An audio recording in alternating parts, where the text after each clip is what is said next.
এজন্য নবী বলেন চারখান গুণ দেখে বিয়ে করো, মালিহা জামালিহা দীনিহা নাসাবিহা ফাসফার বিজাতিদ দিন। সবচেয়ে বেশি দিনের প্রতি খেয়াল রাখো। কিচ্ছু নাই, দিন আছে, ঘরে তুলে নিয়ে আসো। ভাঙা ঘরকে জান্নাতের টুকরা বানিয়ে দিবে। কিছুই নাই, সব আছে কিন্তু ভিতরে দিন নাই।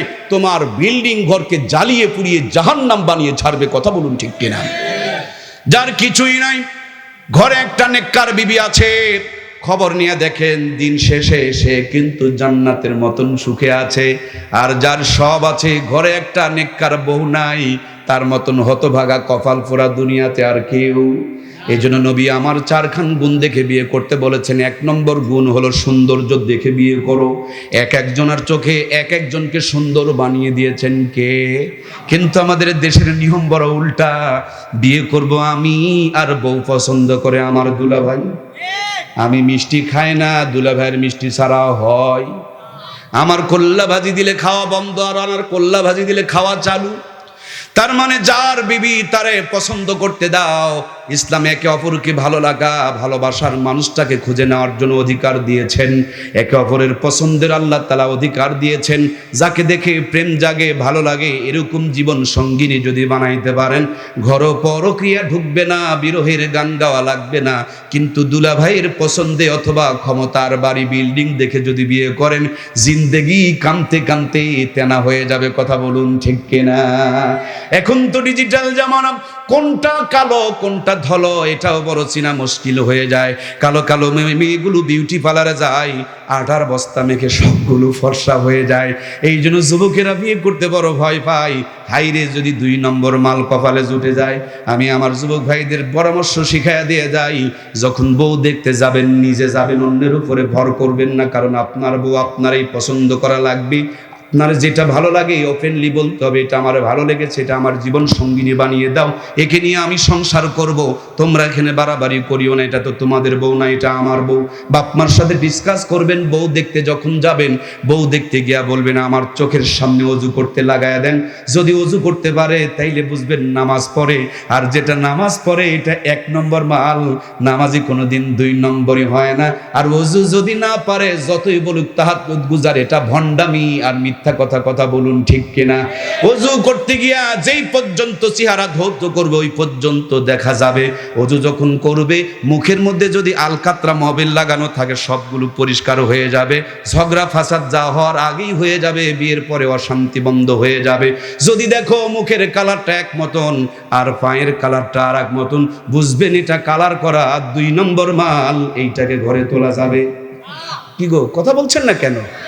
ও বুঝছি, আপনারা ধান্দায় আছেন যে হুজুর আমরা তো বিয়ে করবার চাচ্ছি না, আপনি আমার বিয়ে করার পরামর্শ দিচ্ছেন। আপনি 3 কারণে আমার যুবক ভাইয়েরা বিয়ে করবার চায় না। 1 নম্বরে কারণ বলছিলাম যে বিনা টাকায় যদি দুধ পাওয়া যায়, গাভী কিনে ঝামেলা টানা দরকার। একটু বাদাম নিয়ে হাজির হলেই তো পিছনে 3টা লাইন ধরে। নদীর পানি সবাই ব্যবহার করে, কিন্তু নদীর পানি কি কেউ খায়? আমার বোনগুলো যারা আছেন তাদেরকে আমি বলছি, নারিকেলের মতন, ডাবের মতন আবদ্ধ থাকুন, কলার মতন ভিতরে থাকুন, টিউবওয়েলের পানির মতো নিজেকে নিয়ন্ত্রণে রাখুন। আপনাকে বধূ বানায়া মহারানা পরিশোধ করে বিবির মর্যাদা দিয়ে ঘরে নিয়ে চলে যাবে। নদীর পানির মতন যদি সস্তা হন, পার্কেই বাদাম খেতে খেতে চামড়া ঝুলে যাবে, কিন্তু কারো ঘর পর্যন্ত তুলবে না। কথা বলুন ঠিক কিনা? ওনার বান্ধবী আছে 17টা, এক একটা 6টা করে সিম কার্ড চালায়। ও হিসাব করে পাইছে একটাও সিঙ্গেল। এই জন্য বান্ধবী আছে 150 খান, কিন্তু এতদিন জীবনে বউ খুঁজে পায়। চিন্তা করছে এগুলান বৌমা হবে না রে, এগুলান হবে বোমা। এদের নিয়ে পার্কে বাদাম খাওয়া যাবে, কিন্তু বাড়ি পর্যন্ত নেওয়া যাবে এই টেনশনে মাঝখানে অনেক ভাইয়েরা বসে আছে, বান্ধবী আছে, বউ পায় না। প্রিয় ভাইয়ের আমার 3 নম্বরে আরেকটা কারণ, যেই কারণে যুব সমাজ বিয়ে করতে চায় না, তার এই 3 নম্বরের কারণটার নাম একটু দয়া করে বলুন তো দেখি। মোবাইল আসার পর অনেকখানি বইয়ের চাইতে মোবাইলের কদর বেড়ে গিয়েছে। বউ যদি বলে মাথা ব্যথা করে, ডাক্তারের কাছে যাইতে কোথাকুতি করে, কিন্তু মোবাইলে যদি চার্জার নষ্ট হয়ে যায় দেখবেন হেঁটে জয়পুরহাট কেন্দ্র মসজিদে রওনা করে দেয়। 3 দিন যদি বউ বাবার বাড়িতে যায় ও পিকনিক খায় আর আনন্দ করে, কিন্তু 3 দিন যদি নেটওয়ার্ক বন্ধ হয়ে যায় পাবজিওয়ালা যুবকগুলো পাগল হয়ে যাবে, মির্গির রোগের মতন লাফালাফি শুরু করবে। কথা বলুন ঠিক কিনা? এই মরার মোবাইল ফোন আসার কারণে, মোবাইলের আসক্তির কারণে বউ পাশে শুয়ে রয়েছে, বিবির দিকে কোনো ফিলিংস নাই, কানের মধ্যে ইয়ারফোনের টান ঢুকায় দেয়, ঘষাঘষি শুরু করে দেয়, ঘষে মোবাইলে দাগ পড়ে চোখের নিচে, ঘষে মোবাইলে পাছার থেকে ফ্যান খুলে যায়। অতিরিক্ত ঘষাঘষির কারণে অনেকের পর্যন্ত বউ চলে যায়। রাত যত গভীর হয়ে যায় নোংরামি তত বেড়ে যায়। এই নোংরামি দেখতে দেখতে কখন যেন যৌবনের চার্জটুকু ফুরায়া যায়। দাদাই বিয়ে করতে চায়, নানাই বিয়ে করতে চায়, কিন্তু নাতির কাছে বিয়ের গল্প করলে দেখবেন মুখটা কচুর মতন কালো হয়ে যায়। অরিজিনাল কথা, মোবাইল টিপতে টিপতে ব্যাটারির চার্জ ফিউজ হয়ে গিয়েছে। কথা বলুন ঠিক কিনা? আমার প্রাণপ্রিয় ভাইয়েরা, নবী আমার বলেন 3টি কাজে দেরি করিও না। তার অন্যতম কাজ হলো বিয়ে করে নাও, সময় হয়ে গেলে জীবন শুরু করতে হবে। আপনি 45 বছরে বিয়ে করবেন, কখন বাচ্চা নেবেন, বাচ্চাটাকে কখন লেখাপড়া করাবেন, ওকে কখন বিবাহ দিবেন, নাতি নাতনির সাথে কোন দিন খেলাধুলা করবেন। ইসলামী আপডেট, ইসলামী ডিজিটাল, ইসলামের চাইতে আপডেট ডিজিটাল পৃথিবীতে কিচ্ছু নাই। বোকাগুলো খালি মানুষের মেয়েকে দাঁড়ায় দাঁড়ায় দেখে, এদের জীবনে ভালো কিছু জোটে না। শেষ বয়সে যখন জোটে হক আদায় করার মতন ভিতরে ক্ষমতা থাকে না। আর এই মোল্লাদেরকে তোমরা নন ডিজিটাল, নন স্মার্ট মনে করো। খবর নিয়ে দেখো মোল্লাদের ঘরে কম করে হলো 1 গুন্ডার সন্তান আব্বা আব্বা বলে ডাকে। অনেক মুসারু তাসারু মদারু গাঁজারু দেখা যায়, বিশাল বড় বড় মোষ, বালিশের নিচে হামদর্দার হারবালের ঔষধ, কিন্তু 12 বছরের ভিতরে আব্বা ডাক কপালে জোটে নাই। কথা বলুন ঠিক কিনা? বিশ্বাস যদি না হয়, এলাকার থেকে যাদের বউ চলে গেছে, আগামী আজকেই রাত্রি ঘুমানোর আগে সাদা একটা কাগজ নিয়ে সিরিয়াল করেন, দেখবেন কয়জনা দাড়িওয়ালার বউ গেছে আর দাড়ি ছাড়ার কয়জনার গেছে। আপনি রেজাল্ট বের করা পারবেন। এই জন্য ইসলাম যারা মানবে, আল্লাহ মোটের উপরে তাদেরকে সুখে রেখে দিয়েছে। প্রাণপ্রিয় ভাইয়েরা আমার, আল্লাহর হাবিব বলেন সুন্দর দেখে বিয়ে করো। সুন্দর বলতে এক একজনের চোখে আল্লাহ তাআলা এক একজনকে সুন্দর লাগিয়ে দিয়েছেন। 2 নম্বরে গুণের কথা বলেছেন, নবী আমার বংশ দেখে বিয়ে করো। এখন তো বংশের দিকে খেয়াল লাগে না, খালি একটু চামড়া খানা ধলা হলেই চলে। বন্ধুরা আমার, নিচু বংশের মেয়ে উঁচু বংশের যদি জায়গা পায়, মাঝে মাঝে দেখবেন অ্যালার্জি বেড়ে যায়, তখন চিন্তা করে মুই কি হনুরে, স্বামীর বাপ মাও কার দেখা পারে, এই বুড়া বুড়ি করতে আলো। কিন্তু একবারও ভেবে দেখলো না, আমার স্বামীর পেটে রেখেছিল কে, ডেলিভারি করেছিল কে, দুধটা পান করিয়েছিল কে, স্কুলে নিয়ে গিয়েছিল কে, এই চাকরিটা নিয়ে দিল কে, এই ব্যবসায় প্রতিষ্ঠিত করলো কে। আমি 2 দিন হলো এই বাড়িতে এসে স্বামীটাকে যদি ছিনায় নিয়ে চলে যায়, এর চাইতে নিচু ছোট লোক বংশের কোনো মেয়ে আর দুনিয়াতে হতে পারে না। ঠিক কিনা? আমরা এবার ঠিক বলতেছি, আমার বেটা যান না চলে যায়, কিন্তু বেটি যে অন্যের বেটাকে নিয়ে চলে আসতেছে, ওই বেলায় আর ঠিক পায় না। বাবারা যদি ওইদিকে একটু পিক আপ দিত, কেন তুমি এটা করো, তোমার স্বামীর উপরে তো আমার বিআইনের হক আছে, দেখবেন ম্যাক্সিমাম মা বোনগুলো ঠিক হয়ে যেত। আমার প্রিয় ভাইরা, নিজের বেলা এবং পরের বেলা দুটাকে এক মতন দেখতে হবে, এটাই ইনসাফ। কথা বলুন ঠিক কিনা? প্রান্তীয় ভাইয়ের আমার নবী আমার 3 নম্বরে বলেন সম্পদের প্রতি খেয়াল রাখো, কারণ মোটার চিকন দড়ি দিয়ে গিরা লাগে, গিরা লাগলেও গিরাটা লাস্টিং হয় না। কিন্তু আমাদের গবেষণা হলো কেমনে বড় খরচ যাওয়া যায়, কেমনে বড় খরচ যাওয়া যায়। ছেলেও বড় খরচ যেতে চায়, মেয়েও বড় খরচ যেতে চায়, কেউ ছোট ঘরে যেতে রাজি। কিন্তু ইসলাম বলে মোটা চিকন নয়, সমানে সমান গিরা দিয়ে দাও। দেখবেন যারা গরিবের ঘরের ছেলে কোটিপতির ঘরে বিয়ে করেছে, এদের সারা জীবন গোলামের মতন থাকা লাগে। খুব খেয়াল করে দেখবেন, গোলামের মতন থাকা লাগে, বইয়ের উপর দিয়ে কথা বলতে পারে না। সুতরাং কোটিপতির ঘরে বিয়ে করে গোলাম হয়ে থাকার চাইতে সমতল পজিশনে বিয়ে করে রাজা হয়ে বাঁচার দাম অনেক বেশি। কথা বলুন ঠিক কিনা? কোটিপতির মেয়েটাকে প্রেমের প্রলোভনে ফেলে নিয়ে আসিও না। যদি তুমি তোমার বউকে, কোটিপতির মেয়েকে ভাঙা ঘরে নিয়ে আসো, সর্বোচ্চ 3 মাস পর্যন্তই ভালোবাসার আবেগ থাকবে।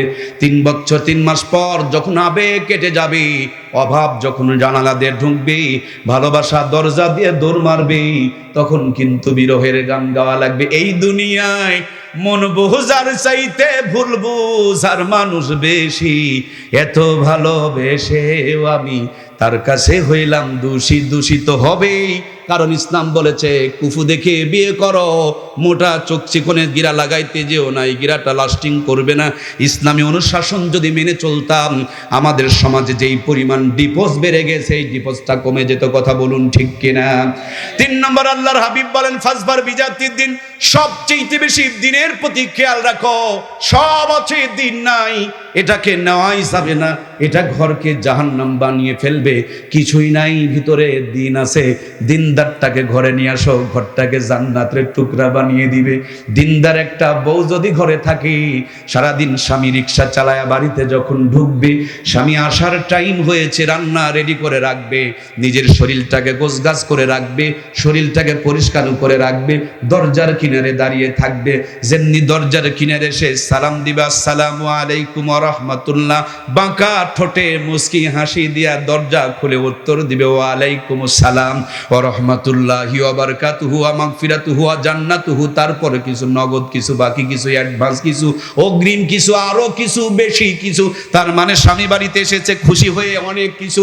আমার প্রিয় ভাইয়েরা, যতই কষ্ট থাকেন, রিক্সা চালান আর ভ্যান চালান, যতই ঘাম ঝরুক আর যতই শ্রম যাক, যখন হালাল বিবি ঘরে ঢোকার সময় বাঁকা ঠোঁটের মুস্কি হাসি দিয়ে দিবে, আপনার বাহিরের কষ্ট বাহিরে থেকে যাবে, ঘরে ঢোকার আগে শটটা যেন জান্নাতের টুকরা হয়ে যাবে। সুবহানাল্লাহ। ভাঙা ঘরে বসে স্বামী আর স্ত্রী দুইজন মিলে আলু ভর্তা বানিয়েছেন, এক প্লেটে খেতে বসেছেন নবীর সুন্নত তরিকায়। বিবির স্বামীর মুখে তুলে দেয়, স্বামী বিবির মুখে তুলে দেয়। আল্লাহর নবী বলেন, একে অপরের মুখের মধ্যে তুলিয়ে খাওয়া, এটা হলো নবীজির সুন্নত। আমরা বিয়ের আগে বাবু বাবু করে তুলে তুলে খাওয়াই, আর বিয়ের পরে খালি ঝগড়া ফাসাদ শুরু হয়ে যায়। যেই ঘরে স্বামী বিবির মুখে খাবার তুলে দেয়, বিবি স্বামীর মুখের মধ্যে খাবার তুলে দেয়, ওই আলু ভর্তার ভিতরে জান্নাতের সাপ ঢুকায়া দিবেন কে? আমার প্রাণপ্রিয় ভাইয়েরা, সিরা খেতা সোজা করে হালাল বউকে বুকে জড়িয়ে ধরে ডান হাত গালের নিচে হুম্মা বিসমিকা আমুতু আহিয়া বলে বিছানায় যখন মাথা লাগাবে, মাথা লাগাতে দেরি, জান্নাতের ঘুম আসতে দেরি লাগবে না। কিন্তু হারামখোরদের খবর নিয়ে দেখো, রাতের 9টায় 15 লাখ টাকা নিয়ে আগরবাতি টানতে টানতে বাড়িতে যায়, মুখের মধ্যে সালাম নাই, কলিং বেলে চাপ দেয়, কাজের মেয়ে সে গেট খুলে দেয়। স্বামী আর স্ত্রী সাপ আর বীজির সম্পর্ক এখন কটকরির সিরিয়াল দেখতেছে, ডিস্টার্ব করার কারো অধিকার নাই। পেটের মধ্যে ক্ষুধার যন্ত্রণা, কাজের মেয়ে রুটি বানাইছে, যেই হাত দিয়ে নাক পরিষ্কার করছে ওই হাতেই রুটি বলে রেখে দিয়েছে। ক্ষুধার যন্ত্রণায় নরম রুটি, গরম খাসির কলিজা লেপটায় লেপটায় মুখের মধ্যে ঢুকাইতে চায়, কিন্তু মনে বড় অশান্তি, ভিতরে ঢুকতে চায় না। জোর করে যদি ঠেলে ঠেলে ঢুকায়, পেটে ঢুকতে দেরি, যুদ্ধ লেগে যায়, তখন গ্যাসের ভরিরে আবার সার্জেল ঢুকায়া পেটের মারামারি আর গুতাগুতি বন্ধ করা লাগে। 10 তলা বিল্ডিং বানিয়েছে, 50 লক্ষ টাকা খরচ করে ঘরের ডেকোরেশন করেছে, কিন্তু স্বামী আর স্ত্রী এক ঘরে ঘুমায় না।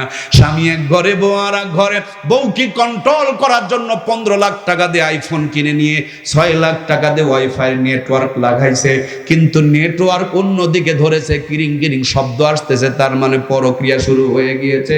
কইতেও পারে না, সইতেও পারে না, স্টক করে বিছানায় পড়ে থাকে। এই জন্য প্রিয় ভাইয়েরা, ইসলাম যেখানে শান্তি সেখানে ইসলাম বাদ দিয়া যত আপডেট আর ডিজিটাল হন, সবগুলো হলো আপনার আমার জন্য অশান্তির কারণ। এই জন্য দিন শেষে একটাই কথা বলতে হয়, প্রত্যেকটা জায়গায় যদি নবীর সুন্নতগুলোকে আমল করতে পারেন, সমস্ত জায়গায় রহমত আর বরকত নাজিল শুরু করে দিবেন কে? মূল কথা, সারমর্ম থিম, জীবনের শুরু থেকে নিয়ে শেষ পর্যন্ত, জন্ম থেকে মৃত্যু পর্যন্ত, মাথার চুলে আঘাত থেকে পায়ের তালু পর্যন্ত, রান্নাঘর থেকে নিয়ে রাষ্ট্রভবন পর্যন্ত, বঙ্গভবন পর্যন্ত, সব জায়গায় যদি সুন্নতের সেটআপ দিতে পারি, প্রত্যেকটা জায়গাতে আল্লাহ তাআলা রহমত এবং বরকত নাজিল করবে। আমরা সব জায়গাতে প্রত্যেকটা ক্ষেত্রে নবীর সুন্নতগুলোকে আমল করতে চায়।